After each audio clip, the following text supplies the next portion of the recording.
Ամեն առաջինը շնորհավորում եմ եզդի մեր եղբայրներին եւ քույրերին իրենց զատիկի կապակցությամբ։ Երկրորդ հերթին մենք դարավոր բարեկամներ ենք։ Մենք ապրում ենք մի հողի վրա, մենք ապրում ենք մի հայրենիքում, որտեղ մենք եզդի եղբայրների հետ մեր լավ եւ վատ օրերը անցկացրել ենք կողք կողքի։ Մենք բոլոր դիմակայությունները հակառակորդների հետ Եզդի համայնքը ակտիվ մասնակցել է մեր երկրի համար, մեր պահպանության համար։ Դրա համար մենք սերտ հարաբերությունների մեջ ենք, համահայկական ճակատ շարժումն ու կուսակցությունը Եզդի համայնքի հետ շատ սերտ հարաբերությունների մեջ է։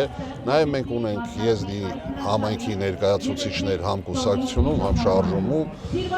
Շնորհակալ ենք Եզդի համայնքից իրանց աջակից լինելու համար, իրանց ակտիվ մասնակցությունների համար։ Սա էլ երրորդ թվով երրորդ մեծ տոնն է իրանց համայնքի, որ մենք հրավիրված ենք լինում իրանց կողմից մասնակցելու իրանց առիթներին, համատեղ կշարունակենք այս համագործակցությունը եւ վերջում մենք իրար հետ կունենանք այն պետությունը, որի մասին երազել ենք, որի համար պատերազմել ենք։ Պարոն Վարդանյան, վերջերս հայաստանյան իշխանությունների կողմից մասնավորապես, եթե չեմ սխալվում, Ալեն Սիմոնյանը քաղաքական ուժերից մեկին վիրավորելու համար Եզդի անվանեց, ճակերտավոր այն կարծես թե Եզդին վիրավորական խոսքերով, խնդրեմ դրա մեկնաբանությունը դայրեկտոր։ Ալեն Սիմոնյան, Նիկոլ Փաշինյան, ՔՊ խմբակցություն,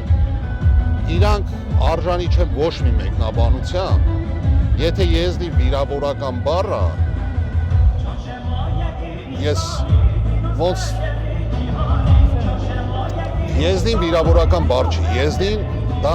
ազգությունն է, որը որ ապրում է, որը որ ավելի շատ հասիվ նամուսով Հայաստանի Հանրապետության համար արել են, քան իրանք։ Իրանց որ ասում են թուրք, չգիտեմ, հողատու, կապիտուլյան, իրանք չեն վիրավորվում։ Իրանք համեմատում են իրանց հետ հերոսական խմբերին։ Իսկ Եզդին մեր հետ պայքարելա միշտ այդ հերոսական խմբերի դեմ, ադրբեջանցիների, թուրքերի դեմ, մենք միևնույն ժամանակ պայքարելու ենք։ Իսկ ինչ մնում է իրանք Զիբիլի վրի կատու են ավելի շուտ։